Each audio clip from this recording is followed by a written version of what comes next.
청년들하고 함께 하루를 온종일 아침부터 저녁까지 보내는 게 얼마나 어려운지, 오후 시간에는 그 강력한 메시지를 전하는데 계속 졸았습니다.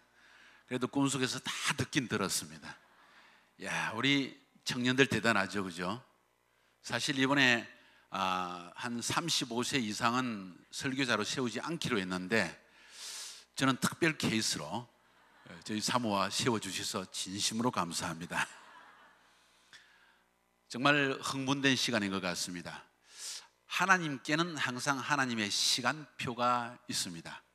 그 시간표대로 우리가 순종하며 나가기만 하면 그 시대에 하나님께서 행하시는 위대한 일에 우리가 동참하는 사람들이 될 수 있다고 저는 그렇게 생각합니다.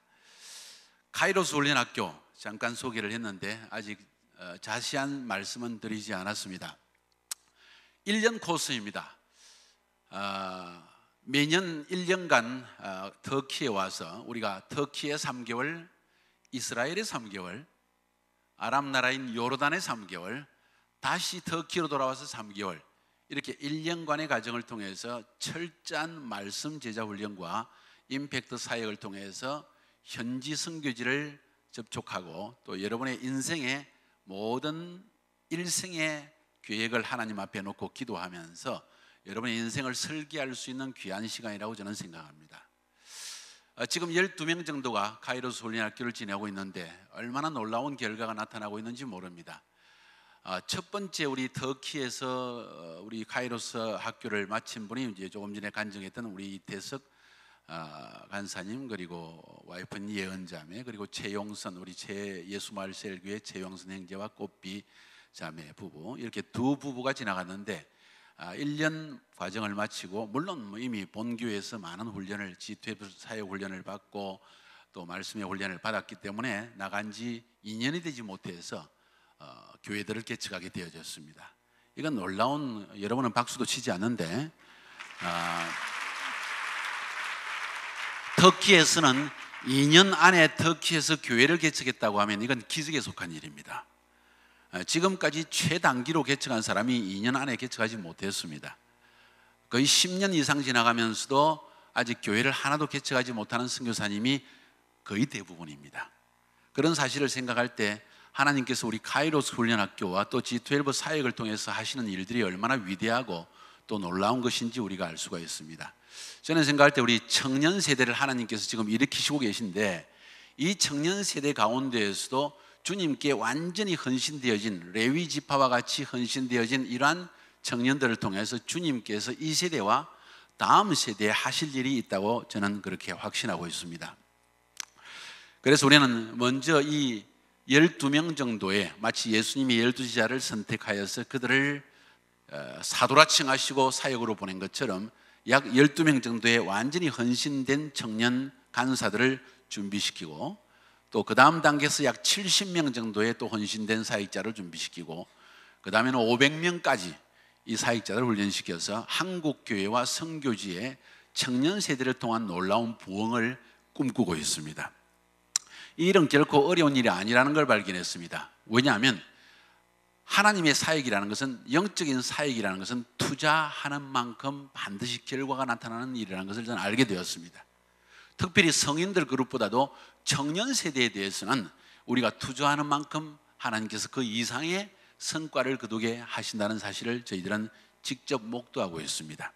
그래서 올해부터 시작해서 약 한 3년, 4년, 5년 기간 안에 아마 500명 정도의 헌신된 레위 지파와 같은 청년 그룹을 일으키는 것은 문제가 아니라고 저는 확신하고 있습니다. 여러분은 어떻게 생각하십니까? 아멘이라도 해주세요. 그리고 이런 그룹들이 형성되어졌을 때 아마 10년, 20년 뒤에 한국교회의 영성의 주류를 이루는 그룹들이 될 것이라 저는 그렇게 확신하고 있습니다. 왜냐하면 청년 세대들 가운데 웬만한 교회들의 청년부에 보면 하나님의 말씀을 통하여서 철저히 준비되어진 청년 사역자를 키워내는 것은 상상할 수가 없습니다. 그저 청년부에 예배 정도 드리고 마는 것이죠. 우리 예인교회나 우리 G12 교회들 경우에는 예외이지만 대부분의 청년부라는 것은 단순히 예배 정도 드리고 말기 때문에 실제적으로 그들을 한 명 한 명 만나고 그들을 훈련시키면서 한번 1대1로 만나고 상담을 해볼 때 실제로 예수를 믿어서 구원받았다는 확신이 없는 사람이 절반 이상에 속한다는 사실 여러분 알고 계세요? 경악할 일입니다. 그것은 다시 말해서 청년부 안에 그만큼 말씀 제자화의 뿌리를 내리지 않았다는 것입니다. 구원의 확신과 거듭남의 체험과 성령님의 역사는 하나님의 말씀을 연구하고 그 말씀의 확신 속에서 움직일 때 나타나기 시작하는 것입니다. 그래서 우리는 카이로스 훈련학교를 통해서 이런 말씀 제자화를 통하여서 성령님의 직접적인 역사를 자기 삶 가운데, 사역 가운데 체험하는 청년 세대를 일으키기를 원합니다. 그래서 우리는 매년 여름과 겨울 한 번, 1월 31일, 1월 말과 6월 말, 이 정도의 1년 2차례 신입생을 받게 됩니다. 신청자들은 각 청년 사역자들을 통해서 담임 목사님의 허가를 받은 사람만 우리가 이 카이로스 훈련을 받게 되고, 1년간 아마 낮에 우리 박서구 선교사님을 통해서 강의 중에 들었지만은 약 500개 정도의 메시지를 훈련받습니다. 그 중에 절반은 전부 성경 강해입니다. 성경 자체를 배우고 성경 자체를 스스로 연구하면서 하나님의 말씀을 캐낼 수 있는, 그리고 나의 말로 그것을 정리하여서 다른 사람을 가르칠 수 있는 이런 간사급의 청년 사역자들을 준비시키는 것이 우리 카이로스 훈련학교의 중요한 목적입니다. 그래서 어찌 보면은 우리 앞으로 일어날 한국교회 안에서의 청년 운동의 핵이 되는 그룹이 이 카이로스 훈련학교를 거친 사람들이 될 것이라고 저는 그렇게 생각합니다. 이번 컨퍼런스에서 많은 은혜 받고 있죠. 강사님들이 누구신지 아세요? 누구세요? 다 카이로스 출신이라는 거예요. 박수구 선교사님을 통하여서 우리 김기수 간사님, 또 남빈 전도사님, 또 우리 빛고울의 최은지 또 간사, 또 그 이외에 이태석 선교사도 마찬가지고, 그 이외에 모든 사람들이 전부 이렇게 총영석 우리 전도사님 미국에 가 있는, 거기도 역시 카자흐스탄에 와서 1년의 과정을 다 마쳤어요. 이 과정을 마쳤기 때문에 우리는 한 비전과 한 기름 부음 가운데, 한 전략 가운데 흘러가기 때문에 이 준비를 하는데 사실 짧은 시간, 거의 한 달 정도 기간을 남겨놓고 갑작스럽게 이 집회를 준비했는데도 불구하고 이렇게 청년들이 모여서 첫날 저녁부터 뜨거운 성령님의 역사를 체험할 수 있었던 것입니다. 아주 적은 그룹을 준비시켰습니다. 카자흐스탄에 있을 때도 우리 서구 선생님이 2명, 3명 정도 훈련을 시켰지만은 이 각 사람들이 전부 자기 교회로 돌아가서, 그저 처음에는 사역을 모르던 사람들이었는데 각 교회에 돌아가서 다 전도사님, 간사님으로서 청년부를 부흥시키는 주역들이 되었다는 사실을 볼 때 얼마나 소수 집중하여 사람을 훈련하는 것이 필요한가 하는 사실을 우리는 뼈저리게 느끼게 되어집니다. 왜 이렇게 청년에 집중하는가? 아까 우리 낮에도 우리 남빈 전도사님이 그 본문을 읽었는데 시편 110편 말씀을 한번 펴볼까요? 잠깐. 시편 110편 말씀을 한번 펴보면은 성경 각 장과 절들은 그 쓰여진 시대적 배경이라는 것이 있습니다. 시편 110편은 메시아가 초림하실 때와 재림하실 때에 일어날 일들에 대한 예언적인 시입니다. 그걸 알게 되면 왜 청년 운동이 이 시대의 가장 카이로스적인 일인가 하는 것을 여러분이 깨달아 알 수가 있습니다. 시편 110편, 다윗의 입술을 통해서 하나님이 이 시를 주셨는데, 이 시는 마지막 어느 시점에 다윗의 후손으로서 한참 뒤에 한 시점에 그들이 기다리는 메시아가 이 땅에 올 것이며, 또 그분이 다시 가셔서 재림하실 때 일어날 일들을 그냥 뭉뚱그려서 한 이야기입니다. 근데 그 내용을 읽어보면 그 중에서 특징적인 한 구절을 발견할 수 있습니다. 그것은 뭔가 하니 메시아가 초림하시고 재림하실 때 쓰임받는 주력이 되는 그룹이 있는데 그것이 바로 청년 세대라는 것입니다. 큰 소리 아멘 합시다. 한 본문을 읽어봅시다. 제가 1절 읽고 여러분 2절 읽고 교도가도록 합니다. 여호와께서 내 주에게 말씀하시기를 내가 네 원수들로 네 발판이 되게 하기까지 너는 내 오른편에 앉아 있으라 하셨도다.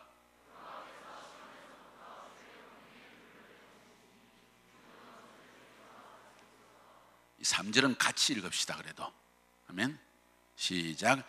주의 권능의 날에 주의 백성이 거룩한 옷을 입고 즐거이 헌신하니 새벽 이슬 같은 주의 청년들이 죽게 나오는도다. 아멘. 그것까지만 읽읍시다. 그 뒷부분은 전부 하나님께서 마지막 때 열방을 심판하시는 일을 행하실 때, 다시 말해서 재림하기 직전에 주님께서 메시아로 오셔서 하실 일들에 대한 이야기를 그냥 듣고 있는 것뿐입니다.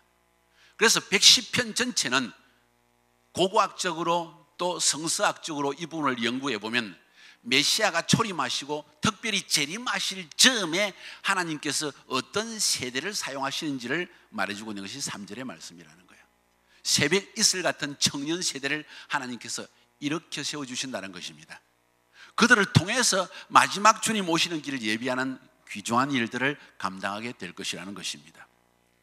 저는 이 구절 때문은 아니었습니다. 그러나 특별히 올해 7월 달에 우리 한국에서 비전 트립으로 터키에 100여 명이 왔을 때 여호수아서 전체를 강해주고, 또 7월 달에 우리 카자흐스탄에서 약 80명 정도가 2주간 혹은 한 달간 안디옥 지역에 와서 또 훈련을 받았습니다. 그리고 8월 달에는 또 우리 카자흐스탄에서 우리 이 교회를 통하여서 교회를 개척한 개척 목사님들, 그리고 우리 교회 교구장님들을 모셔가지고 또 열왕기상 전체를 제가 강해해 주었습니다. 그것을 통해서 쭉 살펴보면서 특별히 우리 한국 그룹을 훈련시키고 우리 카자흐 청년 그룹을 훈련시키면서 절실히 깨달은 한 가지 사실이, 하나님의 말씀 자체가 청년들의 세속화되어진, 어제 말한 바알과 아세라를 섬기는 출세주의, 물질주의, 쾌락주의에 빠져있는 이 세대 젊은 심령들을 말씀으로 씻어낼 때 빠른 속도로 그들이 헌신된다는 사실을 깊이 발견했습니다. 그리고 기도할 때 하나님께서 두 가지를 말씀해 주셨어요. 한 가지는 청년이다. 따라합시다. 청년이다. 두 번째는 말씀 제자와이다. 청년 시대 가운데 하나님의 말씀을 가르친 일이 없었고 그들은 배운 일이 없었기 때문에 세상의 가치관이, 세상 가운데서 하나님의 가치관으로서 세상을 이길 능력이 내 안에 형성되어 있지 못했다는 것입니다. 그런데 하나님의 말씀을 지속적으로 계속 가르쳐 나가기 시작하니까 실제적으로 한두 달 만에 그들의 심령 가운데 하나님에 대한 열정과 사랑이 솟아나는 것을 발견했다는 거예요. 한두 달 만에 전혀 사실은 성경에 대해서 알지 못하고 거듭날도 알지 못하는 심령들이 거듭나서 성령으로 완전히 하나님의 말씀에 대한 뜨거운 열망이, 갈망이 일어나는 것을 저희들이 보았다는 거예요. 그걸 보면서 바로 이 사실 때문에 하나님께서 마지막 때 청년 세대를 일으키라고 말씀하시는구나 하는 사실을 깨달아 알았습니다. 그리고 기도하는 중에 주님께서 청년이다, 말씀 제자와다, 이것으로 한국 교회 안에 지금 선교사 많이 보내달라, 선교비 지원해달라 그런 말 할 필요가 없다는 거예요. 청년들을 일으켜라. 그들을 말씀으로 강한 제자와 훈련을 시켜라. 그들이 말씀에 굳게 서 있으면 이 말씀이 그들을 지키고, 이 말씀이 그들 심령 가운데 인생에 대한 확신을 주고, 온 세상이 경제적으로, 정치적으로, 도덕적으로 방황하고 요동하고 있을 때 이 말씀이 그들의 심령 중심을 속사람이 강한 사람으로 바꿔줄 수 있다는 거예요. 대부분 심령이 연약하여서 흔들리는 사람들을 보면 말씀이 없기 때문입니다. 하나님의 말씀을 매일 상고하며 말씀을 훈련받은 사람들은 이 말씀 자체 속에서 내 신앙의 뿌리가 내려졌기 때문에 어떤 사람들의 말이나 환경의 어려움이나 혹은 세태의 모든 변화 속에서도 그 심령이 조금도 요동함이 없이 주를 섬길 수 있다는 사실을 발견했습니다. 뿐만 아니라 카자흐스탄에서 22년간 제가 사역하고 터키에 지금 3년간 사역하고 이제 다음 주에 저는 이스라엘로 들어가게 되는데, 이 사역을 약 25년째 지금 26년째 해오면서 제가 한 가지 사실, 이제 26년이 지나고 나서 절실히 깨달은 사실이 무엇인가 하니 하나님이 청년 세대를 통해서 일하신다는 사실을 발견했다는 거예요. 중앙아시아에서 여러분 잘 아는 대로 청년 페스티벌을 우리 카자흐스탄에서 5,000명씩 매년 7월 달마다 7년간 모아서 했지 않습니까? 거기에 온 이 청년 교회 개척자들은 중앙아시아 전체 탄탄탄 나라에서 약 2,000명, 5,000명씩 이렇게 모였었는데, 그들을 훈련시킬 때 가만 보니까 거의 대부분이 청년 사역자들이라는 사실이에요. 그들을 통해서 교회가 개척되었다는 사실이에요. 터키에 들어가서도 마찬가지입니다. 터키에 약 1,000명 정도의, 대략 그냥 이야기해서 한 1,000명 정도의 선교사님들이 있는데 그 중에서 절반이 한국 선교사님이라고 봐야 됩니다. 그 가운데서 교회를 개척하는 사람은 사실은 50명도 되지를 않아요. 50명 미만입니다. 그보다 훨씬 작습니다. 5년 되었습니다. 10년 되었습니다. 15년 되었습니다. 어떤 분은 20년 되었는데도 교회를 개척하지 못하는 여러 가지 이유가 있지만 그 가운데 하나는 청년의 열정과 청년의 앞뒤를 가리지 않고 주님 앞에 순종하는 마음이 점점점 후퇴하기 때문입니다. 아기를 낳았습니다. 1명이 아니라 2명, 3명.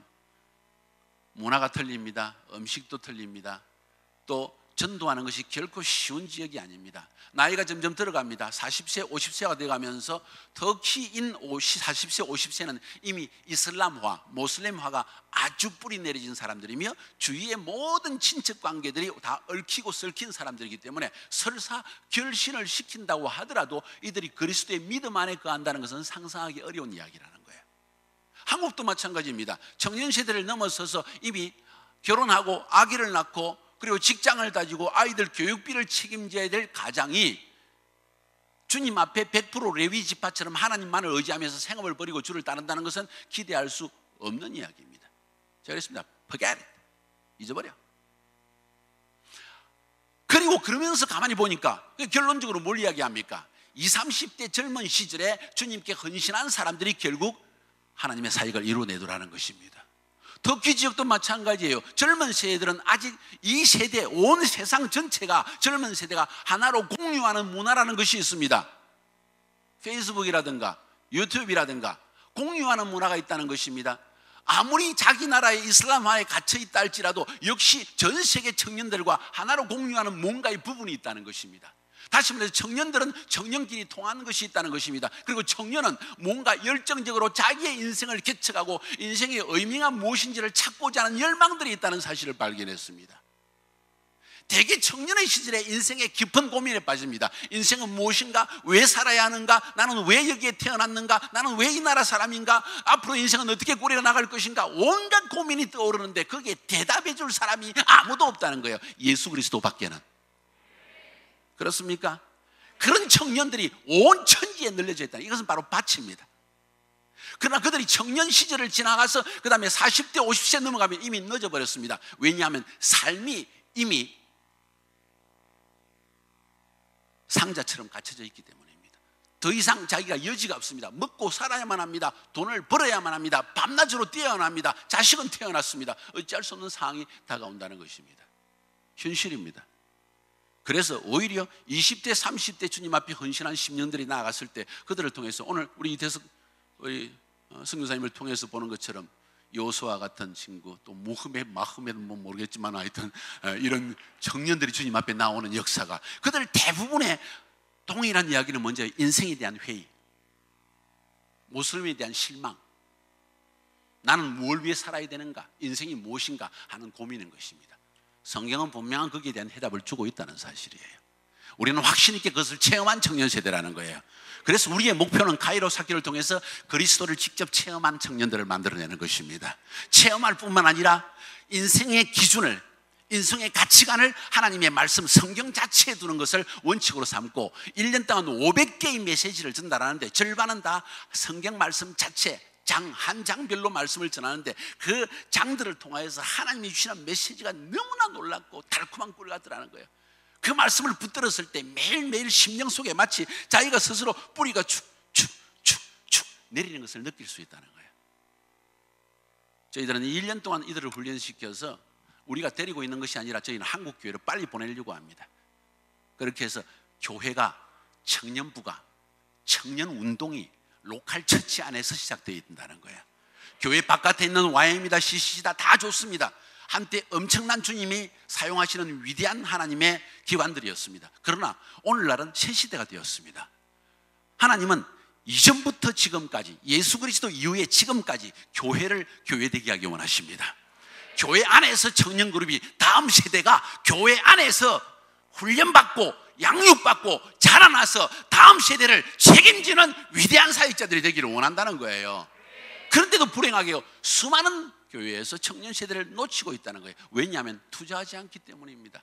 훈련시키지 않기 때문입니다. 양육하지 않기 때문입니다. 그래서 우리 지토련 목사님들, 네트워크 목사님들 함께 모여서 신중한 결단을 내렸습니다. 우리는 앞으로 청년 세대에 집중하겠다.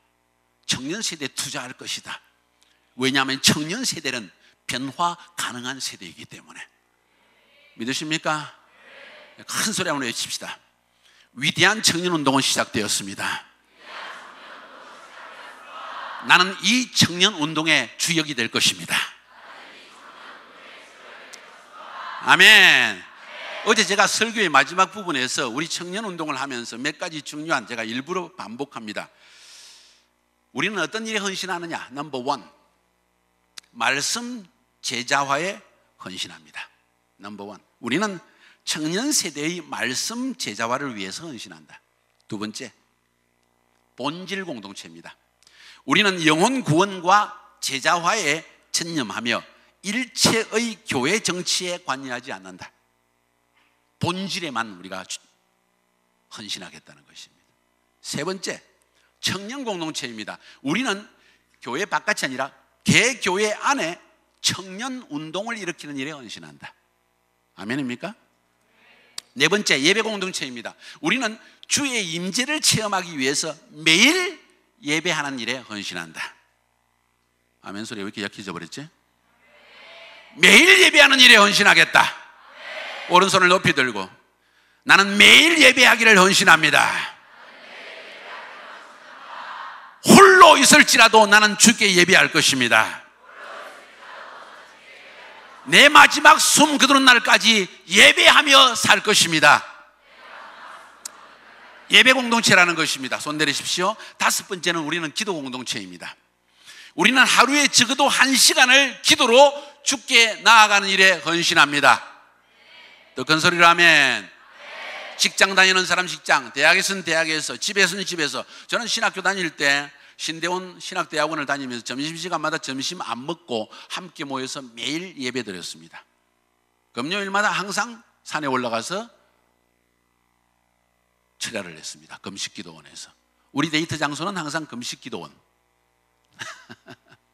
뭐 그렇게 살아왔어요. 우리 그렇게 만났습니다. 그리고 그렇게 사역을 해오고 지금 돌아보니까 그것이 내 인생에 하나님의 기름 부음을 받는 길이었다는 것과 그것이 내 인생에 하나님의 인도하심을 받는 길이었다는 사실을 지금이야 깨닫게 되는 거예요. 젊은 시절에 기도에 헌신한 사람 결코 그 인생이 실패할 수 없습니다. 결코 실패하지 않습니다. 수많은 사람들이 기도해야지, 기도해라 많은 말을 하지만 실제로 기도하는 사람은 많지 않거든요. 그런데 실제로 기도하는 사람, 거기에 인생을 투자하는 사람은 반드시 하나님의 인도하심을 받게 되어 있습니다. 나는 이 자리에 있는 청년 세대 여러분들이 기도에 헌신하는 여러분이 되기를 주의 이름으로 축복합니다. 여섯 번째로 우리는 가정교회 공동체입니다.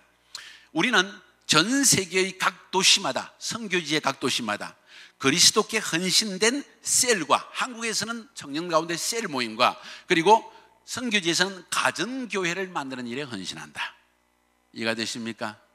아까 이태석 성장님 간증할 때 한 이야기에 여러분이 귀를 기울여보면 중요한 한 가지, 가장 중요한 핵심을 한 가지 발견할 수 있는데, 우리는 언제 쫓겨날지 모릅니다. 아니 언제 쫓겨날지 모르기 때문이 아니라 가장 중요한 우리의 비전은 무엇인가 하니, 각 민족 그룹 안에, 각 도시 안에 적어도 그리스도께 완전히 헌신되어서 누가 뭐라고 말하지 아니하여도 홀로서라도 매일 예배할 수 있는 공동체를 만들어내는 것입니다. 다시 말해서 각 도시 안에 그리스도께 완전히 헌신되어서 내 일평생 예배하며 살리라 하는 두세 사람의 헌신된 제자를 만들어내는 것이, 그것이 우리의 목적이지, 교회를 키우고 큰 교회를 건축하고 많은 성도를 모으고 하는 것이 우리의 목적이 아니라는 거예요. 주님이 우리에게 주신 지상 대사명이라는 건 가서 모든 족속을 제자 삼으라는 것입니다. 교회를 세우라는 말은 하나도 없어 성경에. 제자 삼으라는 것입니다. 각 가정 안에 그리스도의 제자를 세우고 각 가정 안에 그리스도께 예배하는 공동체를 만들어주는 것, 그것이 우리의 성경적 사역의 본질이라는 것입니다. 우리는 이 본질에서 물러서지 아니할 것입니다. 우리는 그 일을 위해서 헌신할 것입니다. 우리는 그 일을 교회 공동체를 통해서 할 것입니다. 여러분의 교회 공동체를 통하여서, 여러분의 교회의 권위 질서 아래서 이 일을 추진해 나간다는 그런 이야기입니다. 저는 여기에 카이로스라는 말을 쓰지만은 카이로스 무슨 선교단체를 만들 생각은 추호도 없습니다. 왜냐하면 그것은 하나님의 뜻이 아니기 때문에, 하나님의 뜻은 교회이기 때문에. 다만 우리는 핵심 멤버가 되어지는 사람들을 이 카이로스 훈련을 통해서 여러분에게 키워드리는 것입니다. 그리고 그들을 통하여서 한국 교회 안에 다음 세대를 준비하며 또 그들을 통하여서 열방을 회복시키는 하나님의 위대한 종들을 만들어내는 것이 우리의 사역의 최종 목표라는 것입니다. 7번째, 우리는 성령 공동체입니다. 우리는 성령님이 이 시대를 위해 부르시는 예언적 부르심을 성취하기 위해서 자신을 헌신한다. 이는 매우 중요한 이야기입니다. 하나님은 그 시대마다 위대한 일을 행하십니다. 지금 이 시대의 가장 중요한 일은 뭘까요? 종말의 하나님의 시간표를 따라 살아가는 것입니다.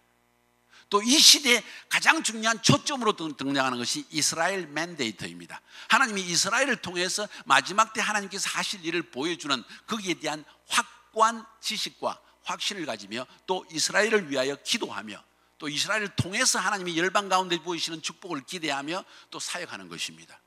이런 사역을 위해서 우리는 성령님의 음성을 따라서 민감하게 움직여 나갈 것입니다.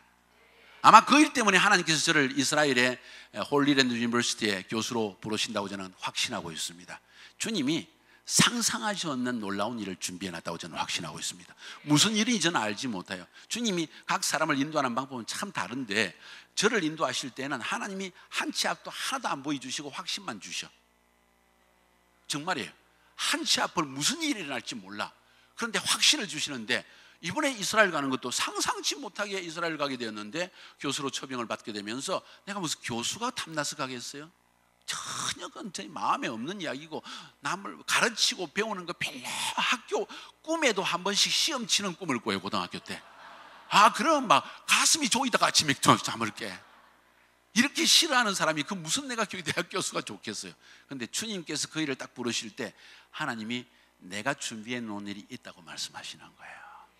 때가 왔다는 거예요. 이건 하나님의 시간표를 따라 움직일 때 하나님께서 예비하신 위대한 추수를 우리는 경험할 수 있다고 저는 믿고 있습니다.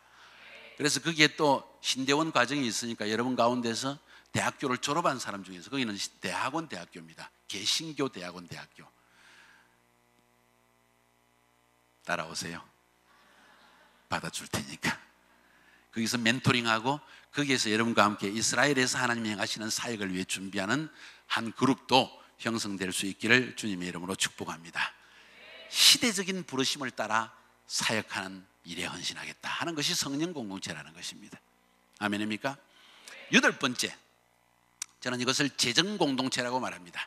우리는 청년 세대의 레위 지파를 일으키기 위해서 재정적 지원을 아끼지 않는다.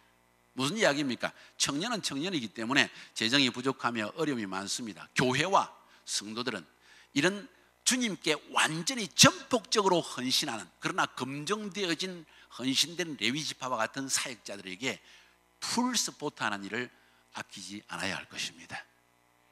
그래야만이 다음 세대가 살아날 것입니다. 나중에 그 부분에 대해서 좀 말씀을 드리려고 합니다. 사실은 오늘 저녁 설교하는데 무척 떨렸어요. 왜 그런지 아세요? 오늘 낮에 설교를 들어보니까 우와, 뭐 송역석 전도사, 박서구 우리 선교사님, 또 남빈 전도사, 김기수 또 간사님 설교하는데 제가 세상에 내가 기대한 것 이상이네. 그래서 우리 목사님끼리 모여서 농담 삼아 그랬습니다. 우리 이제 옷을 벗고 넘겨줄 때가 된 것 같다. 더 이상 이들에게 임팩트를 줄 수 있는 능력이 우리에게 없는 것 같다. 그래서 오늘 제가 좀 겸손해졌지 않습니까? 상당히 떨리는 마음으로 제가 여기 있었어요. 거기에다가 또 오늘 내가 할 말을 다 해버렸어. 미리 좀 만나서 이야기를 했더니만 그거 그냥 핵심적인 걸 이야기 다 해버려가지고 내가 이야기할 게 하나도 없는 거예요. 지금 고민하면서 이 자리에 섰습니다. 아무리 그래도 내가 할 말이 없겠어요, 어디? 오늘 8번째 강의인데 제목은 아까 본 것처럼 제자화를 통한 청년 부흥 운동입니다. 따라합시다. 제자화를 통한 청년 부흥 운동. 어제 저녁 집회 참 뜨거웠습니다. 그럼에도 불구하고 제 마음속에 거룩한 불만족이 있었습니다. 뚫어야 되는데 하기야 첫 숟가락에 배부러지는, 한국말도 많이 잊어버려가지고 한 술에 뭐라 그러나? 배부르지는 않으니까 우리 사모가 위로는 많이 해줬지만은 제 마음속에 거룩한 불만족이라는 깨뜨리고 싶은데 우리 청년들의 심령 속에 깊은 인식이, 우리가 지금 어떤 세대에 살고 있는, 시대를 보는 눈에 대해서 이야기했잖아요, 그죠? 이 시대를 탁 꿰뚫어보고 으라 내가 이렇게 살아서는 아니 되겠는데 하는 인식이 팍 꽂히기를 저는 아주 간절히 원했는데 저는 그러지 못했다는 느낌이 들었어요. 여러분 어땠습니까? 좀 더 기도하시기 바랍니다. 여러분이 어떤 상태에 있는지 깨닫지 못한다면 다음 단계에 발걸음을 내딛는 것은 불가능한 이야기입니다. 청년 세대에서 아무리 부르짖어도 소용이 없는 이야기예요. 여러분이 이전에 살고 있던 그 세대 속에 바알과 아세라를 숭배하는,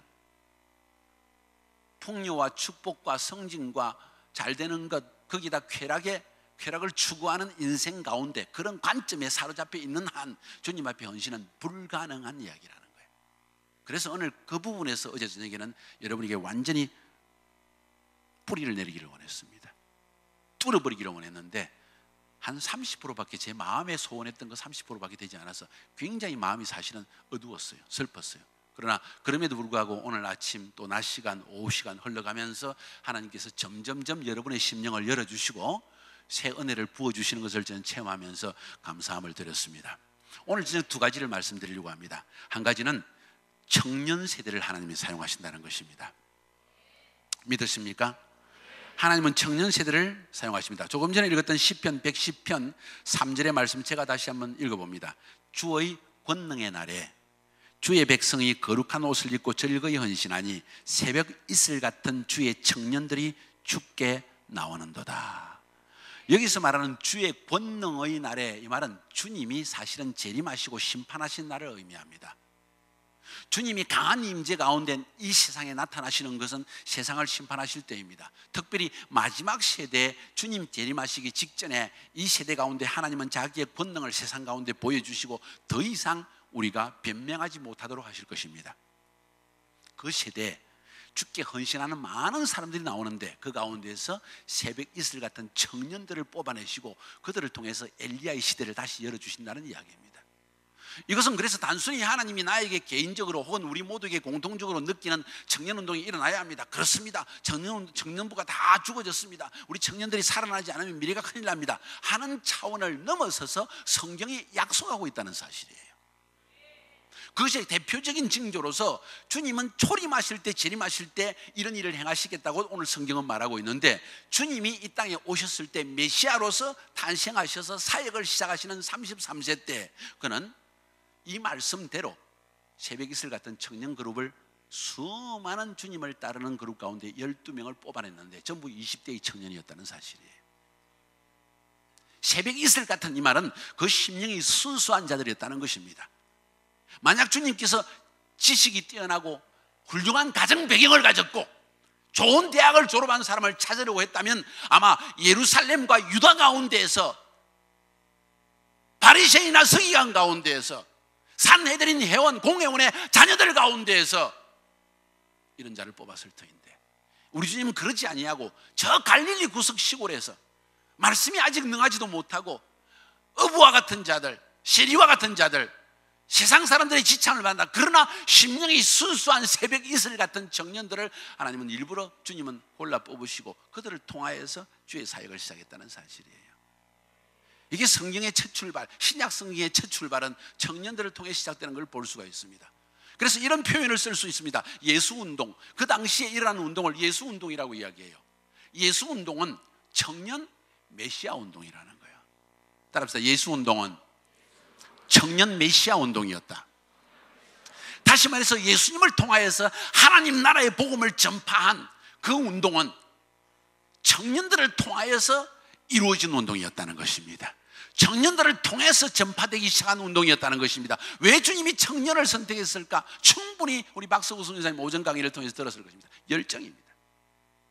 제가 선교지의 사역을 지금 25년, 26년째 흘러가고 있는데 제 마음속에 만약 열정이 사라졌다면 주님이 저를 더 이상 사용할 수 없을 거예요. 아무리 경험이 많고 기름 부음이 있으며 말씀에 대한 지식이 있으며 그 이외의 모든 것을 가지고 심지어 혹 재물을 가지고 있다 할지라도 주님은 나를 사용할 수 없는 것은 내 마음속에 열정이 사라졌다면 사용할 수 없다는 거예요. 그러나 아무리 나이가 들었다 할지라도 주님 앞에 열정이 살아있다면 그 열정의 세대를 하나님은 반드시 사용해 주신다는 것입니다. 놀라운 사실은 청년 세대는 열정을 소유하고 있다는 것입니다. 아까 우리 서부선이 얘기했잖아요. 80세대 노인이 500억을 줄 테니까 나하고 나이를 바꿔버리자. 나 같아도 안 해. 500억? 아이고 80세대 가지고 구부러져가지고 500억이 무슨 소용이 있어. 하루에 한 끼밖에 못 먹는 주제. 해외여행도 못 하는데. 그러지 않겠어요? 청년은 그만큼 값지다는 것입니다. 옆에 사람 쳐다보고 너는 굉장히 값진 존재야. 500억 이상의 가치야. 할렐루야. 이 청년 세대를 살려내는 것이 우리의 본분이라는 거예요. 주님은 그래서 수많은 그 당시에 바리새인, 서기관, 종교 지도자들, 산헤드린 공회원들, 그들의 자녀들, 유다와 예루살렘에 있는 쟁쟁한 가문과 사람들을 제껴놓고 갈릴리의 시골 사람 가운데서 심령이 새벽 이슬같이 순수한 청년들을 골라 뽑아서 그들을 제자 삼기 시작했다는 거예요. 그리고 그들은 순수한 심령 가운데 마치 진공청소기처럼 주님의 말씀을 빨아들이고 3년 안에 완전히 그리스도의 사도로서 설 만큼의 헌신된 그룹들이 되어졌다는 것을 성경은 우리에게 말하고 있습니다. 청년운동이었습니다. 청년운동을 넘어서 이것은 메시아 운동이었습니다. 이 청년 그룹이 그냥 청년의 열정 때문에 그리스도를 따른 것이 아닙니다. 그들은 예수가 그리스도라는 것을 발견했다는 거예요. 예수가 메시아라는 것을 발견했다는 것입니다. 그들은 인생의 문제를 위해서 고민했었는데 왜 살아야 하는가, 무엇 때문에 살아야 되는가, 혹은 유대주의의 관점에서 메시아를 기다리고 있었는데 바로 그 예수가 메시아라는 사실을 인격적으로 체험했다는 사실입니다. 이것이 굉장히 중요한 사실입니다. 저는 26살에 예수를 영접했습니다. 성령으로 거듭났습니다. 마치 사도행전 2장에 나와 있는 오순절 다락방의 뜨거운 불같은 체험이 저에게 그대로 임하였습니다. 예수 믿기 전에 성경을 159절을 암송을 했어요. 제가 하나님을 알기 위해서 그 159절 말씀이 내 심령 가운데 화살처럼 쾅쾅쾅 들어박히기 시작했습니다. 그리고 예수님이 메시아요 나의 구주라는 사실을 깨달아 알게 되었습니다. 끝입니다. 그 순간부터 그 다음 날부터 일어나서 경희대 법대 같은 강의실에 친구들이 찾아가서 한 명씩 불러내가지고 경희대 앞에 경희다방에 앉혀놓고 하루 종일 너 인생의 의미를 아느냐? 예수가 하나님이시다.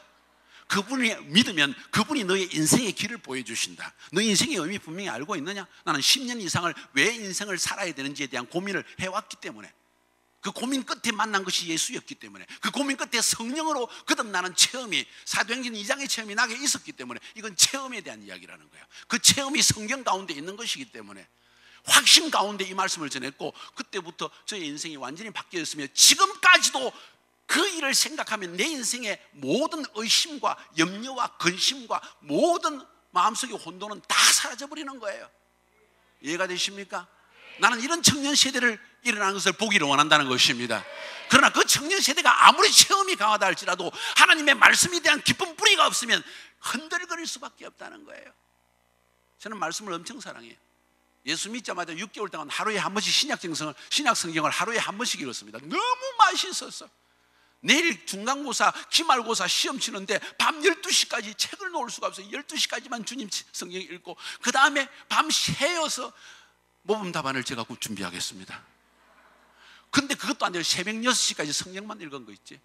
그런 체험이 몇 년 동안 지속되어졌어요. 근데 하나님께서 딱 찍은 문제가 딱 나오게 해가지고, 그러나 이런 방법을 쓰지는 마세요. 너무나 주님의 말씀이 꿀송이 같아서 그 이후로 제 심령 속에 성경을 연구하는 버릇이 생겼습니다. 성경을 가르치는 곳은 다 쫓아다니죠. 서울시내 베델 성경이다, 뭐 성경이다, 뭐 성경 공부하는 데는 다 쫓아다니면서 몽땅 배우는 거예요. 욕심, 하나님의 말씀에 대한 욕심, 하나님을 알고자 하는 열망. 따라합시다. 하나님을 알고자 하는 열망. 하나님을 알고자 하는 열망. 제가 깨달은 것은 성령으로 거듭난 한 젊은 청년이 6개월이나 1년 사이에 말씀에 대한 갈망이 불타오르는데 그때 말씀을 가르치지 않으면 늦어질 수 있다는 사실을 발견했습니다. 1년 안에 하나님의 말씀에 대한 갈망이 불타오를 때 하나님의 말씀을 먹이면 1년 안에 엄청난 흡인력으로 주의 말씀을 받아들이고 크게 성장할 수 있는 뿌리를 준비한다는 사실을 저는 알게 되었다는 거예요. 나는 우리 청년들에게 이 터키 이스라엘, 요르단, 다시 터키 1년 동안 이 카이로스 훈련을 시키면서 그들 10년 가운데 말씀의 뿌리를 아무리 세태가 변해도 요동하지 아니하는, 내 주위 사람이 뭐라고 말해도 흔들리지 않는 말씀의 뿌리를, 확신을 심어주기를 원하는 것입니다.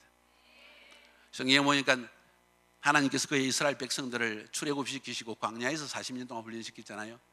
광야를 거쳐서 가나안 땅에 가게 했잖아요. 왜 그런지 아세요? 광야를 지나게 하기 위해서 그런 거예요. 왜 광야를 지나게 한지 아세요? 말씀을 훈련하게 하려고, 격리시켜서. 광야라는 말이 히브리 말로 메타바르라고 하는데, 그 말은 민다바르의 복합어인데, 다바르라는 것은 말씀이란 뜻입니다. 다시 말해서 광야는 하나님의 말씀으로부터 배우는 곳이라는 의미예요. 하나님은 자기 백성들을 이스라엘의 종살이했던 곳에서 끄집어내어서 격리시켜서, 따라합시다.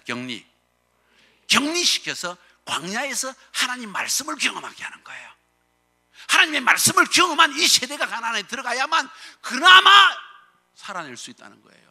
영적 전쟁에 이겨낼 수 있다는 거예요. 할렐루야. 그래서 여러분을 일부러 터키로 뽑아내어서 1년간 광야와 같이 격리시켜서 하나님 말씀에 완전히 뿌리를 내리고 그 다음에 사역으로 들어가게 하는 것이 우리의 목적이라는 거예요. 아마 이 과정을 마치게 되면 아마 여러분의 10년 가운데 인생의 확고한 방향성이 서게 될 줄로 저는 확신하고 있습니다. 여러분의 청년부 안에 이런 목표를 세우세요. 우리 청년부에서는 한 명도 빠짐없이 청년부가 지나가기 전에 1년간 반드시 카이로스 학교를 다녀오겠다, 이런 좋은 분위기를 만들어내세요. 그것이 여러분의 교회를 살리는 길이고 이 한국 교회를, 미래를 준비하는 길이라는 것을 저는 확신하고 있습니다. 아멘입니까? 아멘입니까? 마가복음 3장 13절을 보면 성경에 이런 말씀을 하고 있습니다. 제가 아주 좋아하는 성경 구절 중에 한 가지입니다. 마가복음 3장 13절부터 15절. 아까 한 말씀의 확정입니다. 또 산에 오르사 자기가 원하는 자들을 부르시니 나온지라. 예수께서 자기가 원하는 사람들을 불러냈다는 것입니다. 수많은 제자 가운데 이에 12를 세우셨으니 이는 자기와 함께 있게 하시고 또 보내사 전도도 하며 귀신을 내쫓는 권능도 가지게 하려 하심이더라. 주님은 사역 초기에 수많은 그를 따르는 소위 제자들 가운데에서 주님이 사도라고 칭할 만한, 내보낼 만한 사람, 재생산이 가능한 사람, 또 다른 사람을 가르칠 만한 사람을 오히려 선택하시고 그들을 의도적으로 훈련시켰다는 것입니다. 예수 말셀 교회 우리 청년 한 명이 간증할 때도 그 제자는 훈련되어지는 것이다. 태어나는 것이 아니라 만들어지는 것이다. 아멘입니까? 하나님의 교회는 이런 하나님의 제자를 만들어내기 위해서, 제자화를 위해서 존재하는 것이 하나님의 교회라는 것입니다. 바로 그 사실 때문에 우리는 이 청년 세대를 준비시키기 위해서 말씀 제자화 가운데 돌입하기를 원하는 것입니다. 저 역시 26살에 주님을 영접했고 33살에 카자흐스탄에 선교사로 들어가게 되었습니다. 젊음의 열정입니다. 주님을 영접하고 나니까 정말 오직 하나님의 말씀을 전하고자 하는 열망 하나밖에 없었습니다. 독일에서 6년 동안 신학 공부를 하는데 제 마음속에는 주님 언제 나를 부르십니까? 왜 나를 이 지경에 놓아주시고 내가 언제 박사하기를 원했습니까? 주님, 나는 선교사를 가기를 원합니다. 그런데 아무 훈련을 받은 적이 없다는 거예요. 주님께서 6년을 훈련받게 하시고, 독일이 그래서 저는 광야예요. 광야. 어떤 사람은 미국이 광야이고 어떤 사람은 한국이 광야이고 어떤 사람은 수원이 광야이고 나름대로 다 광야가 있는데, 저에게는 이 독일 생활, 이 6년 동안이 광야 생활이었어요. 이 광야 생활을 거쳐서 하나님께서 저를 부르셔서 선교사로 33살에 딱 들어갔을 때, 저희 사모는 28살이었는데 젊음의 열정 때문에, 물불을 가리지 않고 또 주님을 사랑하는 마음 때문에, 사역에 대한 열망 때문에 모든 어려움을 이겨내고 극복해내고 결국은 하나님께서 원하시는 교회를 세울 수 있었다는 사실을 좀 발견하게 됩니다. 그 안에 그것이 가능하게 했던 두 가지 원인이 있다면, 한 가지는 주님과의 뜨거운 만남의 체험이었고, 인격적 만남의 체험이고, 두 번째로는 내 안에 젊음의 열정이 있었다는 사실입니다. 거의 밤을 새웠던 것 같아요. 하루에 4시간 이상 자본 적이 별로 없습니다. 러시아 말을 배워야 했고, 성경 말씀을 가르쳐야 됐고, 그것을 번역해내야 됐고, 말할 수 없는 시간. 그래서 저는 우리 청년들에게 이야기합니다. 40살 이전에는 잠을 자지 말고 죽도록 일해야 된다.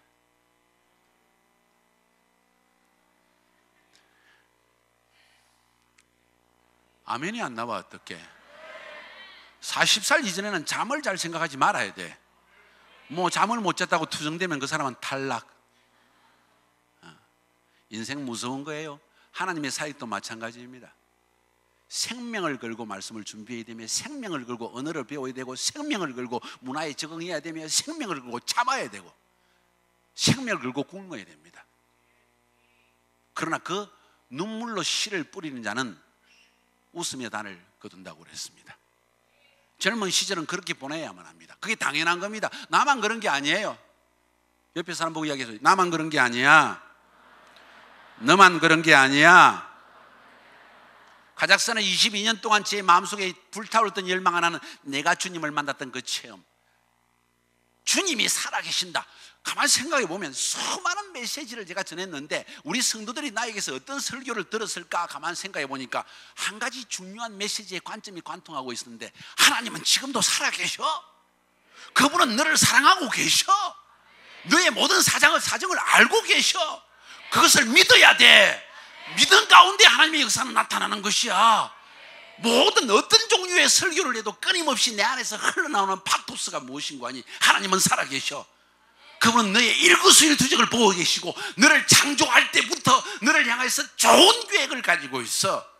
너의 생각에는 지금이 어렵고 고통스럽고 이래서는 안 되는 것 같은 상황도 사실은 하나님께서 너를 훈련시키시며 너에게 마침내 복을 주기 위함이라는 신명기 말씀을 성취하기 위해서 그런 것이야. 어렵습니까? 힘듭니까? 상처가 됩니까? 저 사람 때문이라고 생각되어져요? 내 인생은 남들과 비교하면 왜 이럴까 생각되어집니까? 내가 원하는 대로 되지 않습니까? 어리석어요. 왜 그걸 쳐다보고 있습니까?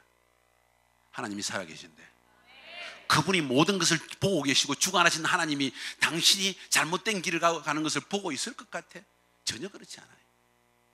이 완벽한 믿음, 절대 믿음, 100%의 믿음, 99.9%가 아니라 100%의 믿음. 나는 그것을 요구했고 또 내가 그렇게 믿었고 그렇게 데리고 갔기 때문에 우리 교회가 강한 교회가 될 수 있었던 거예요.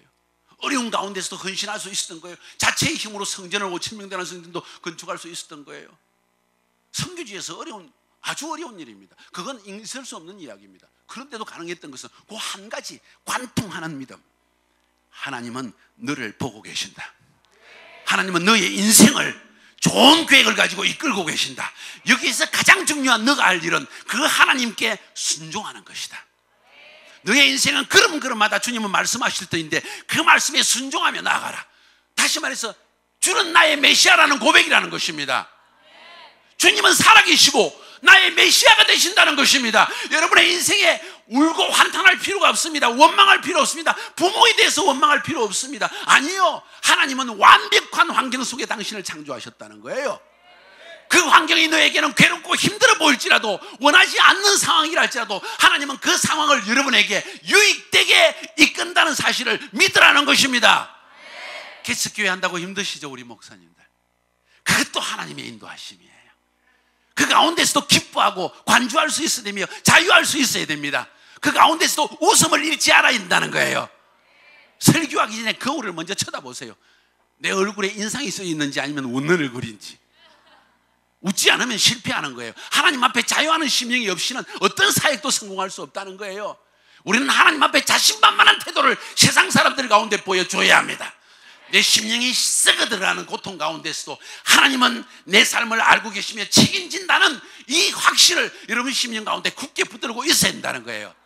그것이 여러분을 살리는 길입니다. 한 번만이 아니라 오뚜기처럼 넘어져도 또 일어나게 만들어준다는 거예요. 그것이 여러분에게 기도할 수 있는 힘을 주는 것이고, 그것이 여러분이 영적으로 넘어지지 않게 돕는 길이라는 거예요. 왜 환경을 이야기하고 있습니까? 왜 남에 대한 이야기를 하고 있냐는 거예요. 탈락입니다. 그 사실 때문에 여러분 넘어진다는 거예요. 절대 믿음입니다. 따라합시다. 오른손을 불끈 잡고 높이 들고 절대 믿음을 유지하리라. 주님은 나의 메시아가 되십니다. 나는 이 메시아 운동을 시작할 것입니다. 한국 안에 청년 메시아 운동이 시작될 것입니다. 아멘. 여러분의 셀그룹에 나오는 셀원들에게 뭘 가르쳐야 됩니까? 수많은 지식을 떠나서 여러분 안에 있는 확신입니다. 하나님은 살아계시며 지금도 나의 구주가 되신다. 내가 심지어 범죄하며 실수하며 나의 못난 성격 때문에 넘어질 때도 주님은 나를 기다리시며 나를 오히려 축복하기를 원하시고 있다. 나를 절대 버리지 아니하신다. 따라서 주님은 나를 절대 버리지 아니하십니다. 내 마지막 숨이 넘어가는 날까지 절대 버리지 아니하십니다. 아멘입니까? 여기에 자살하고 싶은 사람이 있어요? 병신이에요. 그 사람은 안 돼. 주님이 살아계신데 왜 자살해? 그건 믿음이 없는 행위예요. 하나님은 살아계십니다. 여러분을 절대로 죽게 내버리지 않습니다. 여러분 스스로 불순종하며 나아가기 때문입니다. 스스로 거부하기 때문이라는 거예요. 인생을 개척해야 됩니다. 옆에 사람에게 인생을 개척합시다. 주님이 나의 메시아인 것을 믿으며 인생을 개척합시다. 내 부모님이 이혼했습니까? 가정이 파괴되었다고 생각합니까? 절망적으로 느껴집니까? 아니, 그래도 주님은 아직 여러분과 이혼하지 않았습니다. 절대로 이혼하지 않습니다. 당신은 신부이고 주님은 당신의 신랑이라는 거예요. 영원히 버리지 않는다는 거예요. 모든 것이 다 파괴되어졌을 때 여러분은 새 생명을 다시 일구어내는 생명의 씨앗이 될 거라는 거예요. 모든 것이 다 파괴되어지고 쓰러져도 여러분은 거기에 굴복하지 않습니다. 나는 반드시 생명을 키워내고 말 것이다. 나는 반드시 열매를 맺고야 말 것이다. 나는 절대로 사단에게 지지 아니한다. 주님이 나의 구주가 되시기 때문이다. 요 메시아 운동이었다는 거예요. 그래서 예수님의 12제 있다는 메시아, 예수가 나의 메시아 되었다는 사실, 그는 부활하셔서 죽음을 이겨내셨다. 질병을 이기셨다. 저주를 이기셨다. 이 믿음이 12제자를 사도로 만들었고, 이 12사도로 하여금 사도적 사역을 할 수 있는 힘을 주었다는 거예요. 메시아 운동이었습니다. 우리 청년운동을 할 때 가장 먼저 알아야 될 사실이, 그 예수가 나를 구원하신 분이요, 나를 사랑하시는 분이며 나의 삶을 인도하시는 분이며 나를 위해서 위대한 계획을 가지신 분이라는 것을 믿는 믿음을 가지고 선포하는 일, 이것이 핵심이 되어져야 합니다. 그것이 바로 청년 메시아 운동이라는 거예요. 이해가 되십니까? 나이가 들어갈수록 환경에 따라서 내 심령이 자꾸 흔들리기 시작합니다. 왜 청년을 사용하느냐? 깨끗한 심령으로 하나님이 처음 주신 확신을 붙들고 담대하게 선포하며 나아가기 때문입니다. 청년이 세상을 이긴다고 그랬습니다. 청년이 마귀를 이긴다고 했습니다. 청년이 싸운다고 이야기했습니다. 그것이 요한일서 2장에 나와 있는 청년에 대한 이야기입니다. 아이와 어른과 다른 청년의 이야기, 싸우는 세대라는 거예요. 우리는 영적 전쟁을 수행하는 세대라는 것입니다. 아무것도 두렵지 않습니다. 아무 조건도 돌아보지 않습니다. 나를 축복 안 해주셔도 좋습니다. 죽으면 죽으리다. 나는 상급이 있는 것을 알고 있습니다. 나는 영원한 생명이 주어진 것도 알고 있습니다. 나는 세상 사람들 기성세대와 같이 타협하지 않겠습니다 하는 이야기예요. 이것이 바로 우리 속에 있는 참된 열정입니다. 이것이 바로 새벽 이슬 같은 청년들의 심령 속에 있는 열정이라는 거예요. 주님은 그 열정을 사용하신다는 거예요. 이해가 되십니까? 이것이 바로 예수님의 세대의 청년 메시아 운동이었습니다. 바울도 청년 메시아 운동을 시작했는데 그것은 좀 더 정확하게 얘기하면 청년 말씀 제자와 운동이었습니다. 바울의 세대는 예수님과 좀 달랐습니다. 바울 역시 인격적으로 예수가 그리스도임을, 메시아임을 다메섹 도상에서 체험한 사람입니다. 그것이 그 인생 전체를 뒤집어 엎었고 그 주님과의 만남 속에서 그를 이방인의 사도로 부름받았다는 이 콜링을, 부르심을 받게 되어졌습니다.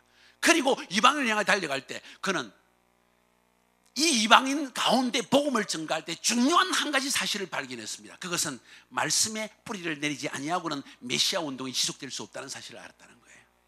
그래서 그는 1차, 2차, 3차 전도여행을 해가면서 사도행전을 쭉 읽어 나가보면 그는 이방 지역에 나갈 때 항상 그 지역에 1년 이상을 머무르면서 하나님의 말씀을 가르쳤더라는 성경의 구절이 나온다는 거예요. 사도행전 12장에 보니까 안디옥에서 1년 6개월을 머무르면서 1년을 머무르면서 안디옥의 사람들을 가르쳤고 라는 말이 나옵니다. 말씀 지자 훈련했다는, 가르쳤고 비로소 거기에서 사람들이, 예수 믿는 사람들을 그리스도인이라고 칭하기 시작했다는 것입니다. 말씀 지자 훈련이었습니다. 거기서 든든한 뿌리를 내렸다는 것입니다. 15장, 16장, 17장, 18장, 19장으로 넘어가 보면 고린도에서 17장일 겁니다. 고린도에서 복음을 전가할 때도 1년 6개월 동안 거하면서 복음을 전했습니다. 밤중에 환상 중에 주님이 나타나서 두려워 말라, 이 성에 나의 사람이 많이 있다는 거예요. 하나님이 택한 사람이 많이 있다는 거예요. 그래서 1년 6개월을 머무르면서 가장 핍박받고 고난당하는 상황 속에서 하나님 말씀의 뿌리를 또 내립니다. 거기에서 몇몇 헌신된 도시 안에 제자들을 만들어냅니다. 19장으로 넘어가면 에베소로 넘어갑니다. 거기에서 역시 3개월 동안 두란노 성에서 가르치다가 그 다음에 1년 6개월, 몇 년인가? 2년인가? 2년의 세월 동안을 또 에베소에 머무르면서 말씀으로 또 사람들을 가르칩니다. 특별히 사람들을 뽑아내어가지고 그들을 가르칩니다. 말씀 제자화였습니다. 그것이 이방인들 가운데서 메시아 운동이 지속될 수 있는 길이었다는 거예요. 성경을 쭉 읽어보니까 그 분명한 한 가지의 방향성이 튀어나옵니다.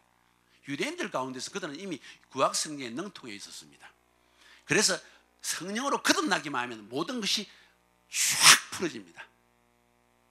이방인은 그렇지 않습니다. 하나님의 말씀에 기초가 없습니다. 그래서 성령을 받는 순간 그때부터 말씀 제자화로 들어가지 않냐면 그 성령 체험조차도 흔들버릴 수 있다는 거예요. 이 사실 때문에 말씀으로 제자하는 것이 굉장히 중요하다는 것입니다. 많은 모임 자체에서 비전을 던지고 뜨거운 열정적인 기도도 하고 아름다운 찬양과 강한 찬양들이 있을 수 있습니다. 다 필요합니다. 그런데 그것만 있다면 실패한다는 거예요. 돌아가면 다 사라져버린다. 안개처럼 흩어져 버린다는 거예요. 그게 말씀의 뿌리가 내려져 있다는 것입니다. 나는 우리 G12 교회 안에 청년부 안에서 이 말씀의 제자화가, 이 말씀 제자화 운동이 일어나기를 주의 이름으로 축복합니다. 축복합니다. 이 일을 위해서도 헌신할 것입니다. 아멘. 이스라엘에서 날라와서 여러분 이런 컨퍼런스를 할 것입니다. 하루 이틀, 이번에는 2박 3일 잘 봐줬습니다. 다음에는 3박 4일 혹은 일주일씩 할 것입니다. 여러분의 10년 가운데 말씀의 뿌리를 내릴 것입니다. 하나님의 말씀이 얼마나 꿀성이처럼 단지 보여줄 것입니다. 이 뿌리 내려진 간사들이 여러분 교회 안에 막 우죽순처럼 일어나기 시작할 때 청년 부흥 운동은 저절로 일어나는 거예요. 그때까지 리더가 되도록 하세요. 왜냐하면 리더들만 모을 생각이야. 왜 그런지 아세요? 리더들만 딱 모으면 하나님의 기름 부음이 3배 이상 증가되어집니다. 그런데 믿음이 없는 사람 다 모아놓으면 앞에 서면 이 입이 마르고 그 다음에 앞에서 벽이 탁탁 부딪힙니다. 말씀이 나가지 않는다는 이야기예요. 이건 영적 운동이라는 것입니다. 저는 20몇 년 동안 하나님 사역하면서 그것을 절실히 느꼈습니다. 그런데 여러분 교회 안에 그런 제자들만 훈련시켜서 리더들만 훈련시켜가지고 강하게 뿌리를 내려놓으면 그들이 청년부 안의 분위기를 바꿔놓습니다. 우리의 작업, 나의 역할, 우리 카이로스 센터의 역할은 여러분 안에 그 핵심 멤버가 되어지는 간사들을 준비시키는 일일 것입니다. 3년, 5년 안에 기적의 역사가 시작될 줄로 믿습니다. 자, 이것이 청년 제자화 운동입니다. 주님은 청년을 사용하십니다. 청년 세대를 하나님께서 세우십니다. 새벽 이슬 같은 청년 세대를 주님은 눈을 부라리고 찾고 있다는 거예요. 누가 나의 말에 순종하는가? 누구를 내가 택할꼬? 주님께서 보고 있다는 거예요. 이 사실을 꼭 명심하시기를 주의 이름으로 축복합니다. 충분히 이해가 되어졌나요? 첫 번째 부분이. 두 번째 부분은 말씀 제자화 운동입니다. 왜 말씀 제자화 운동이 필요한가? 조금 전에 우리 박서구 선교사님을 통해서도 바로 앞에 선두주자 강의였는데 말씀 제자화 부분이 절반 이상 해버린 것 같아. 그래서 내가 할 말을 많이 해버렸는데 상관없습니다. 따라합시다. 말씀 제자화. 다시 말씀 제자화. 왜 말씀 제자화가 필요한가? 열왕기상 12장을 한번 봅시다.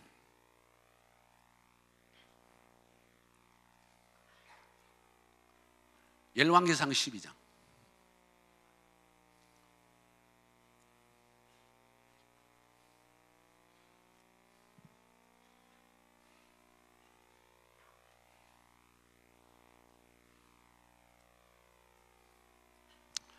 (12장) 25절부터 33절까지의 말씀, 제가 최근에 한 서너 번 이 말씀을 전했습니다. G12 리더 그룹에서 이 말씀도 전했고, 또 우리 목사님들과 함께 예배를 드릴 때도 이 말씀을 제가 나눴고, 그래서 한번 들은 말씀이지만 잘 보시기를 바랍니다. 25절부터 한 절씩 교독합니다. 여로보암이 에브라임 산지에 세겜을 건축하고 거기서 살며 또 거기서 나가서 번우엘을 건축하고 만일 이 백성이 예루살렘에 있는 여호와의 성전에 제사를 드리고자 하여 올라가면 이 백성의 마음이 유다 왕 된 그들의 주 르호보암에게로 돌아가서 나를 죽이고 유다의 왕 르호보암에게로 돌아가리로다 하고,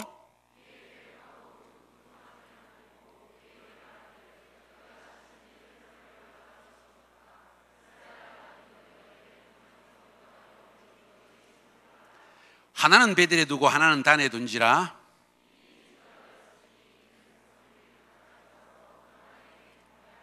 그가 또 산당들을 짓고 레위 자손 아닌 보통 백성으로 제사장을 삼고,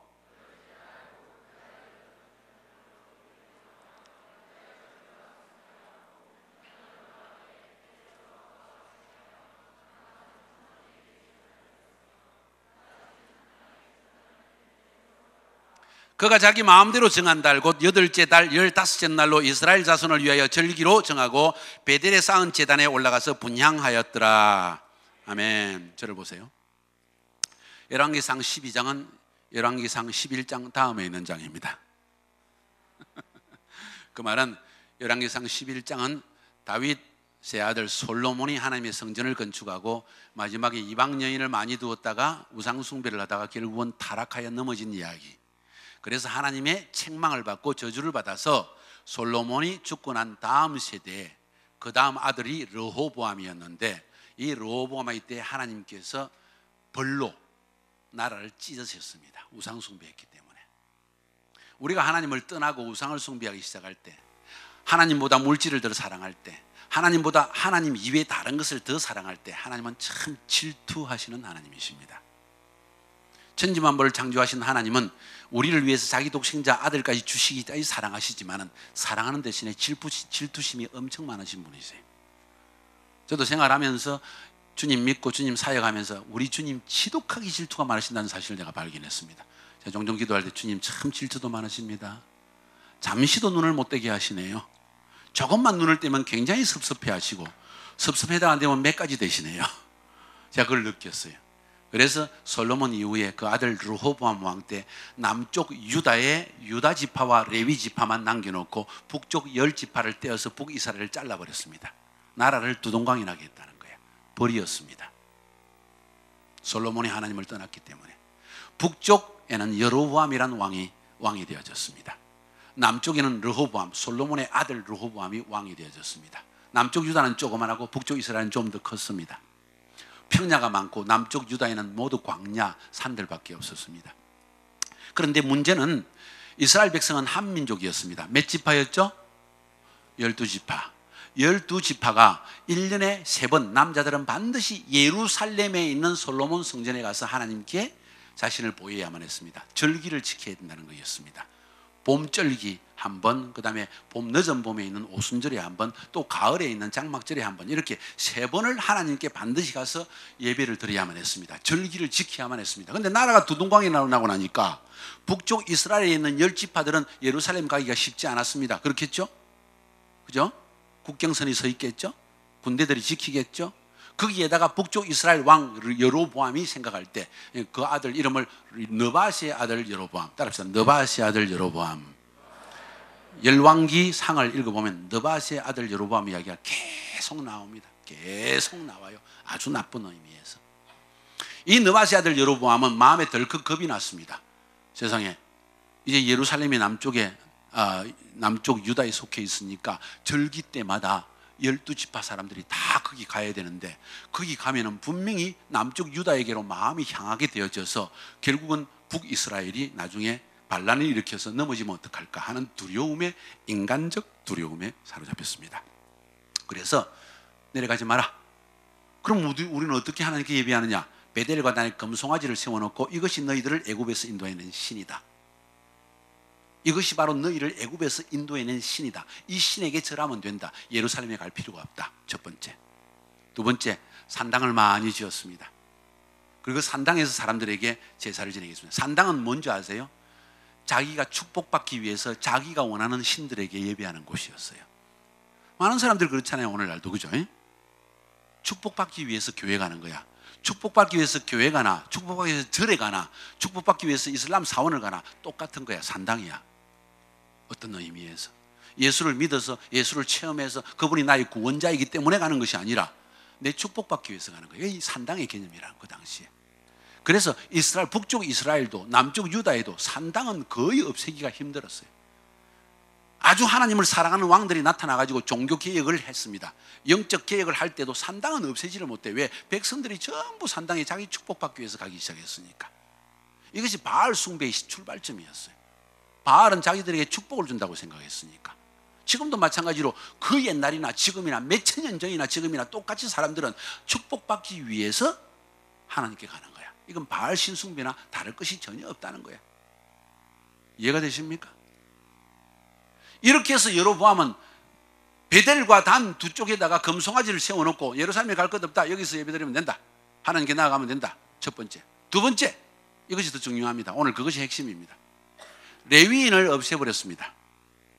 레위 지파가 어차피 남쪽에 많이 있었고, 물론 레위 지파는 이스라엘 전체 흩어져 살았습니다. 그러니까 10지파의 레위 지파들이 다 살았어요.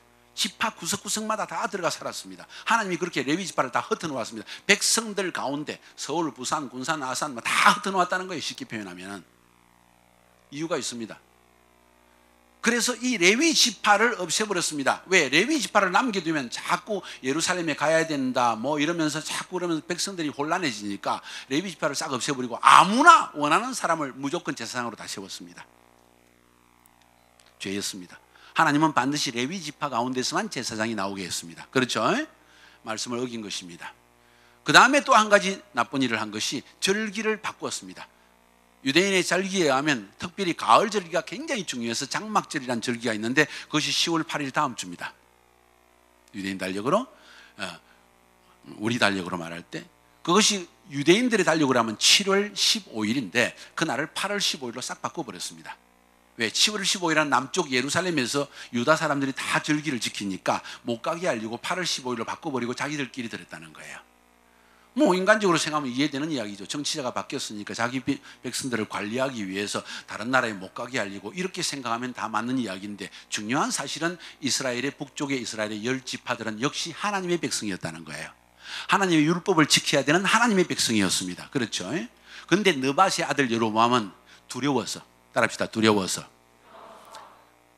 자기 왕국을 잃어버릴까 두려워서, 자기의 축복을 잃어버릴까 두려워서 백성들로 하여금 하나님을 섬기지 못하게 만들었다니. 그 중에 오늘 한 가지만 집중합시다. 레위인을 폐해버렸다는 거예요. 왜 그것이 큰 죄가 되어지는가? 구약 성경 전체를 쭉 읽어보면 레위 지파의 역할은 굉장히 중요했습니다. 레위 지파가 타락할 때마다 나라 전체가 타락했습니다. 심지어 포로로 잡혀가는 멸망까지 당했습니다. 왜 그렇게 중요할까? 직접적으로 그렇게 성경으로 쓰여진 것은 없는데 왜 그렇게 레위 지파가 중요했을까? 잘 들으세요. 여러분은 성경을 배워야 합니다. 그래야만 의식이 바로 잡힌 사람이 됩니다. 성경적인 세계관을 가진 사람이 된다는 거예요. 그냥 적당히 예수 믿어야 축복받는다 그런 말 그냥 하지 말고 성경을 배워요. 아멘. 자, 레위 지파를 없앤 것이 왜 그렇게 죄가 되느냐요. 그것이 왜 문제가 되느냐 이거예요. 레위 지파가 한 일이 뭔지 아세요? 하나님께서 여호수아를 통해서, 모세와 여호수아를 통해서 가나안 땅에 들어가게 했을 때 하나님께서 12지파 가운데 레위 지파는 쏙 빼내버리고 요셉 자손 중에서 2지파 므낫세와 에브라임을 아들을 갈라가지고 지파를 만들어서 12지파로 채워넣고 레위 지파는 따로 떼어놨습니다. 그리고 그 레위 지파는 다른 지파에게는 땅을 기업으로 주었습니다. 그 기업으로 먹고 살 수 있도록. 그런데 레위 지파에는 전혀 기업을 안 주었어요. 왜냐하면 주님이 말씀하시기를 여호와가 그들의 기업이 될 것이다. 그 말은 하나님이 먹여 살린다 이 얘기입니다. 따라합시다. 하나님이 먹여 살린다. 레위 지파는 하나님이 먹여 살리는 지파입니다. 왜? 하나님이 일을 하니까. 다른 직업이 없었습니다. 해서는 안 됐습니다. 그것이 법이었습니다. 레위 지파는 오직 하나님의 말씀만 전념해야지 세상 직업을 가지고 또 하나님의 일을 하기 시작하면 아마도 사람이기 때문에 자꾸 돈 벌려는 마음이 더 강해져 가지고 결국 생업을 버리게 됩니다. 하나님이 주신 본래적인 콜링을 버린다는 이야기예요. 그래서 하나님은 의도적으로 레위 지파에게 오직 하나님의 사역에만 전념하는 하나님의 기업을, 하나님만을 기업으로 삼는 지파가 되어야 된다고 말씀하신 거예요. 그 레위 지파가 하는 일이 두 가지였습니다. 다 이리 다 쳐다보세요. 하나님이 레위 지파에게 요구하신 일이 두 가지입니다. 한 가지는 예루살렘 성전에서 돌아가면서 돌아가면 차례대로 돌아가면서 한 달 섬기고 또 나가고 한 달 섬기고 나가고 이런 식으로 돌아가면서 성전에서 섬기게 했습니다. 아멘. 아론의 자손들은 레위 지파 중에서도 아론 가정 사람들은 제사장이 되게 하고 나머지 사람들은 전부 물 깃는 일, 뭐 여러 가지 제사 그 성전에서 하는 일들이 있잖아요, 그죠? 그 일을 다 시켰습니다. 그러니까 레위 지파는 온전히 하나님의 성전에서 일하는 사람이었습니다. 첫 번째, 그 말은 예배 사역을 하는 사람이었다는 거예요. 그래서 성경에 보면 고핫 자손이라든가 무슨 고라 자손의 노래, 시편에도 보면 그런 레위 지파들의 노래가 많이 나옵니다. 그것은 성전에서 노래 부르던 노래들이었다는 거예요. 워십팀이었다는 거예요. 기악부도 워십팀도 또 성전 안에서 여러 가지 허드레일을 하는 사람들 전부 다 레위 지파였다는 거예요. 쉽게 이야기하면 예배를 담당하는 자였습니다. 다른 말로 표현하면 하나님의 임재를 관리하는 사람들이었다는 겁니다. 이 레위 지파 때문에 하나님은 이스라엘 민족 가운데 임재를 가져오는, 임재를 주시는 그런 일을 행했다는 것입니다. 레위 지파는 하늘과 땅을 연결하는 존재였다는 것이 쉽게 표현하면 예배를 통해서 그들에게 예배는 굉장히 중요했습니다.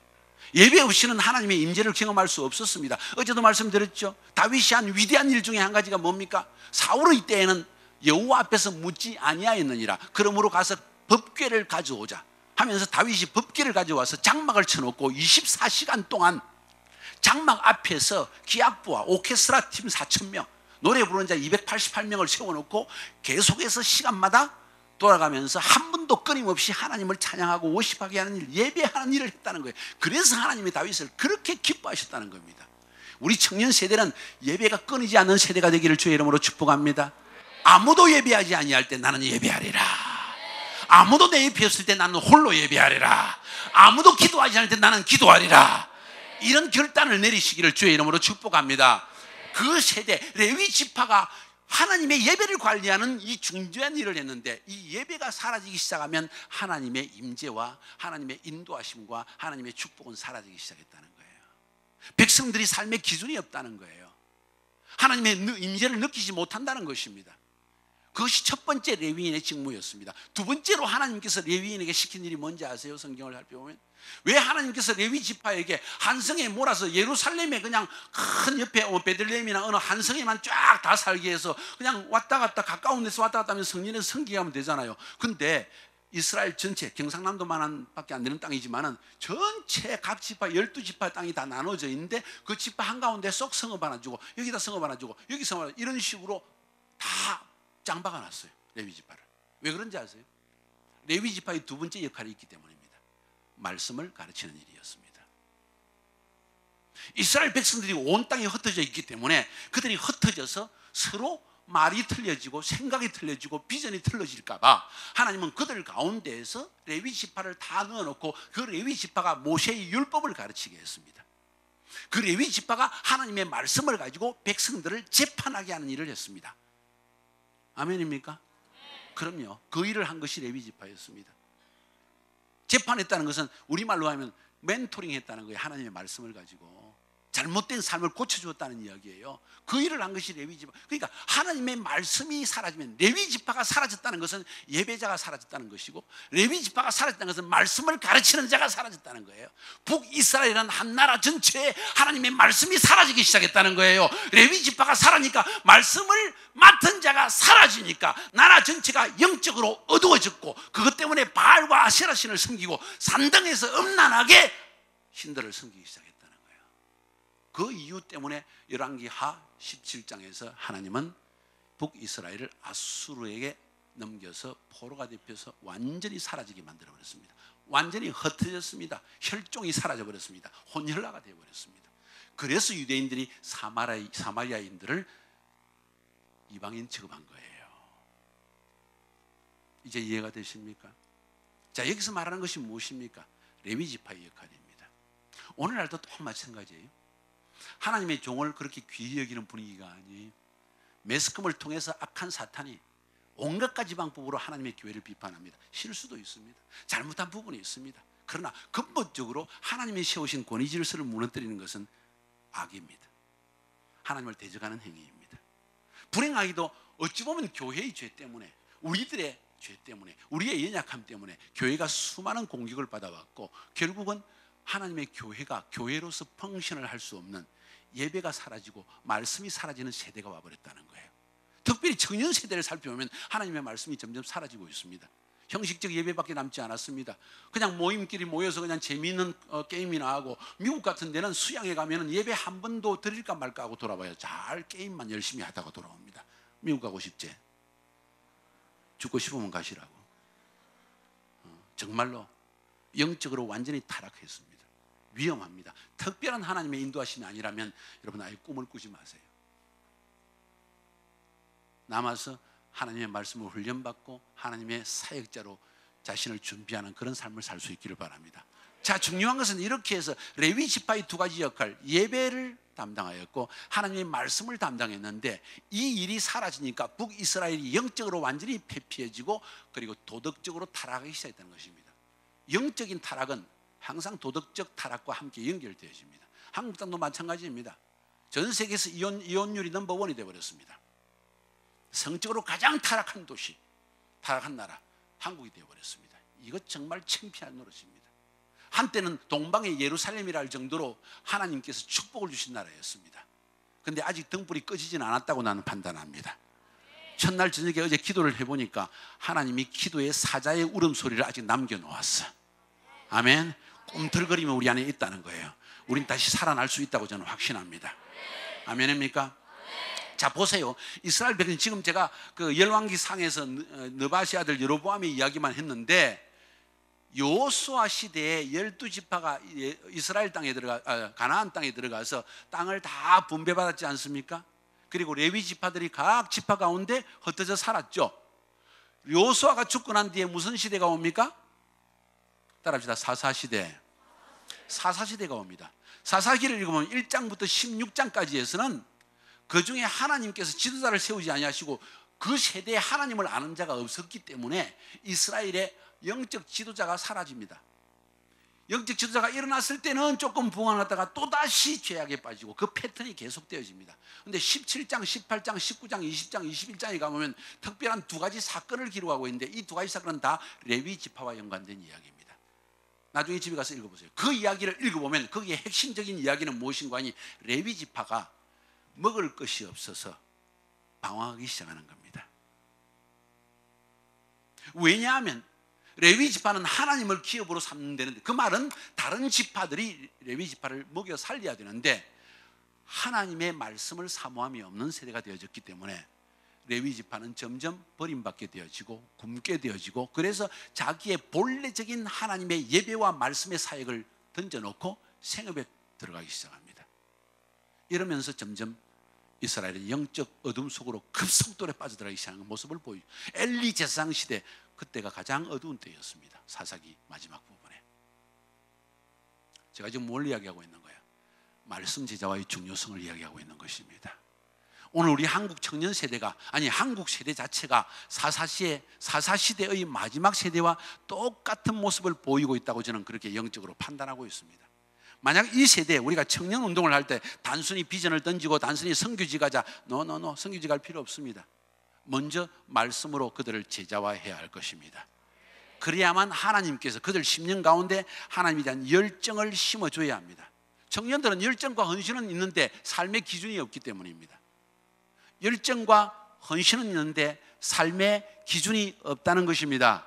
그 삶의 기준은 하나님의 말씀을 통해서 오기 때문입니다. 그렇지 않으면 자기 열정만으로 자기가 느끼는 것을 주장하면서 구세대는 우리를 모른다고 말하기 쉽기 때문입니다. 하나님의 말씀을 배우지 않으면 참으로 위험합니다. 오늘 우리 청년 사역자들 너무 말씀에 든든히 서 있고, 그리고 얼마나 열정적으로 복음을 전하고. 여러분 은혜 받았죠? 저는 사실 이분들에게 말씀을 맡길 때 조금 긴장하고 겁도 먹었습니다. 상당히 뭐라 그럴까, 두려운 마음도 있었습니다. 이 큰 청년 집회에 이 사람들이 말씀을 맡겼을 때 혹시 청년 세대의 열정과 헌신은 있는데 혹시 말씀의 방향이 삐뚤어져 있거나 자기의 판단 속에 나가는 일은 없으면 좋겠는데 하는 두려움과 의구심이 있었다는 거예요. 근데 오늘 말씀을 들으면서, 이야, 역시 나한테 훈련받는 사람은 다르구나. 역시 말씀이 굳게 서 있고 방향성이 분명하며 비전이 확실하다는 사실을 저는 깨달아 알았습니다. 그래서 이번 강사 우리 외부에서 한 번도 모셔오지 않잖아요. 외부에서 강사 모시면 여러분이 참가비를 많이 내야 돼. 강사비 드려야 되니까. 우리 안에서 다 그것도 동일한 비전과 열정 가운데 흘러가며 하나님께서 우리를 부르신 그 목적에 맞는 메시지를 전달하며 이 새로운 시대를 열기 위해서 하나님은 이 일을 행하셨다는 거예요. 여러분, 청년운동이 시작되었습니다. 여러분, 메시아 운동이 시작되었습니다. 여러분, 말씀 제자 운동이 시작되었습니다. 여러분, 열정의 운동이 시작되었습니다. 열정을 관리해야 됩니다. 그 관리의 가장 중요한 부분은 뭔지 아세요? 하나님의 말씀입니다.